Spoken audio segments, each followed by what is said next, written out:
High elimination आज हम लोग बात करेंगे क्लास 12 के मोस्ट इंपॉर्टेंट जो चैप्टर है मानव स्वास्थ्य रोग उनके बारे में बात करेंगे। तो आइए हम लोग स्टार्ट करते हैं। मानव स्वास्थ्य रोग में जो पहला क्वेश्चन होता है वो होता है कि स्वास्थ्य क्या होता है। तो हम लोग स्वास्थ्य क्या है इनके बारे में सबसे पहले बात करेंगे।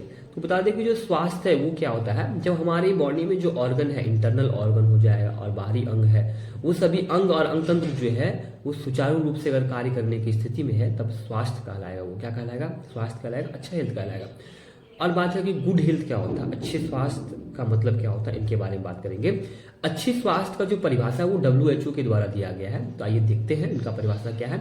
इनका परिभाषा है कि जब कोई व्यक्ति सामाजिक रूप से, मानसिक रूप से, ठीक है, सामाजिक, मानसिक और शारीरिक रूप से, तीनों रूप से अगर वो फिट होता है तब उनको अच्छा स्वास्थ्य माना गया है।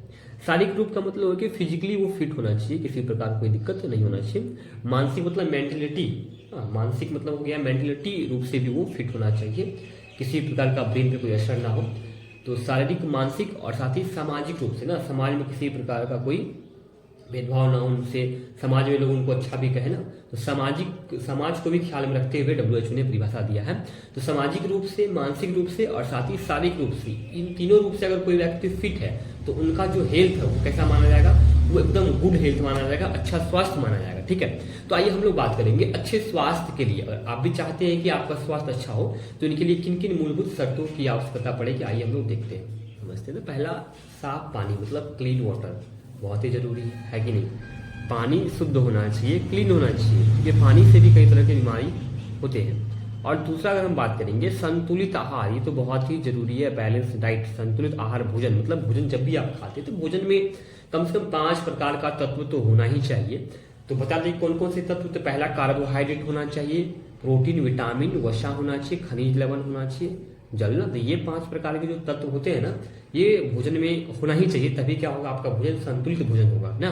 जैसे अगर आप सादा खाना की हम लोग बात करते हैं ना, प्लेन खाते तो दाल भात सब्जी खा लेते, खत्म हो जाता। लेकिन दाल भात सब्जी में पापड़, अचार, सलाद ये भी बहुत जरूरी है, क्योंकि यही मिलेगा तभी क्या होगा, जो भोजन है वो क्या बन सकेगा, तो जो भोजन है वो संतुलित बन सकेगा। ठीक ना, तो संतुलित मात्रा में भोजन बहुत जरूरी है। तीसरा है साफ सुथरा शौचालय। शौचालय साफ सुथरा होना भी बहुत मैटर करता है, बहुत इंपॉर्टेंट ना। शौचालय कैसा होना चाहिए? साफ सुथरा होना चाहिए। और चौथा अगर हम बात करेंगे कि जो आवास है आपका वो हवादार होना चाहिए। और पांचवा हम लोग बात करेंगे हवादार किचन भी होना चाहिए। तो ये कुछ निम्नलिखित शर्तें हैं, मूलभूत शर्तें हैं, जिनका उपयोग कर आप भी अपने स्वास्थ्य को अच्छा बना सकते हैं, आप भी गुड हेल्थ पा सकते हैं। ठीक है, अब हम आगे बात करेंगे। अगला टॉपिक हो जाएगा हम लोग का रोग क्या होता है। रोग के बारे में हम लोग बात करेंगे कि मानव रोग क्या होता है। सबसे पहले रोग के बारे में हम लोग बात करेंगे कि रोग क्या होता है, डिजीज क्या होता है ना। तो आइए हम लोग बात करते हैं रोग के बारे में। रोग का मतलब क्या होता है? रोग का मतलब होता है कि जब हमारी बॉडी में कोई अंग, इंटरनल अंग हो या बाहरी अंग हो या मानसिक हो जाए ना, मेंटली प्रॉब्लम हो, किसी भी प्रॉब्लम से हम एकदम बिल्कुल मुक्त है और हमारा जो ऑर्गन है वो एकदम काम कर रहा है सुचारू रूप से, कोई दिक्कत नहीं है, तब तो हम अच्छा स्वास्थ्य मेरा। किंतु अगर उसमें किसी प्रकार का त्रुटि है, हमारे अंगों में किसी प्रकार की त्रुटि है, वो सुचारू रूप से काम नहीं कर पा रहा है, ठीक है, तब उस स्थिति को रोग कहते हैं ना। जब हमारा बॉडी जो ऑर्गन है, हमारा बॉडी का ऑर्गन, इंटरनल ऑर्गन है, वो अगर सुचारू रूप से काम नहीं कर रहा तब उस स्थिति को क्या कहेंगे? रोग कहेंगे ना। अगर सुचारू रूप से काम कर रहा तो आप निरोग है, कोई रोग नहीं है। लेकिन जब सुचारू रूप से काम न करने की स्थिति हो तब हम उसको क्या कहेंगे? तब उसको हम कह सकते हैं कि ये क्या है, प्रकार का रोग है।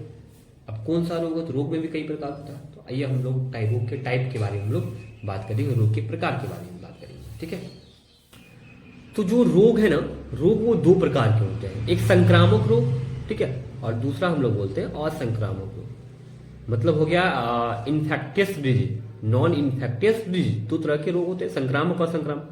संक्रामक रोग क्या होता है? तो वैसे रोग जो एक व्यक्ति दूसरे व्यक्ति में आसानी से फैल सकता हो तो संचारित रोग या संक्रामक रोग भी हम लोग कहते हैं, इन्फेक्टियस डिजीज भी कहते हैं। ठीक है, संक्रामक रोग के अंदर अगर हैजा आ गया, इनके बाद ये कोरोना वायरस, ये भी संक्रामक रोग है। टाइफाइड हो गया ना, टाइफाइड हो गया, एड्स हो गया ना, तो ये सब रोग जो ये संक्रामक रोग है। आगे हम इनका सूची भी देंगे आपको। तो इनके बाद असंक्रामक रोग क्या होता है? तो असंक्रामक रोग का मतलब होता है वैसे रोग जो एक व्यक्ति दूसरे व्यक्ति में आसानी से नहीं फैल सकता हो ना, उनको असंक्रामक रोग बोलते हैं। क्या? जो एक व्यक्ति से दूसरे व्यक्ति में नहीं फैलता हो, जैसे कैंसर हो गया, डायबिटीज हो गया, एक व्यक्ति से दूसरे व्यक्ति में नहीं फैलता। इस तरह के रोग जो होंगे उनको क्या बोलेंगे, असंक्रामक रोग बोलेंगे। ठीक है, अब हम बात करेंगे रोग होता किन से है। तो रोग जो होता है ना वो रोगाणु से, मतलब कोई भी डिजीज होता है तो उसमें रोगाणु पैथोजन बॉडी में जब प्रवेश करता है तभी रोग होता है। ठीक है, तो रोगाणु में कौन कौन सा, पैथोजन में कौन कौन सा हो जाएगा, तो सूक्ष्मजीव ही जिनको हम लोग बोलते हैं, जैसे अमीबा हो गया, वायरस हो गया, जीवाणु हो गया, प्रोटोजोआ हो गया ना, ये सब ऐसे पैथोजेंस हैं, सूक्ष्मजीव है जो रोग फैलाता है, इसको रोगाणु बोलते हैं। ठीक है, यही क्या करता है, हमारे बॉडी में प्रवेश करके रोग फैलाता है, रोग उत्पन्न करता है, डिजीज उत्पन्न करता है। ठीक है,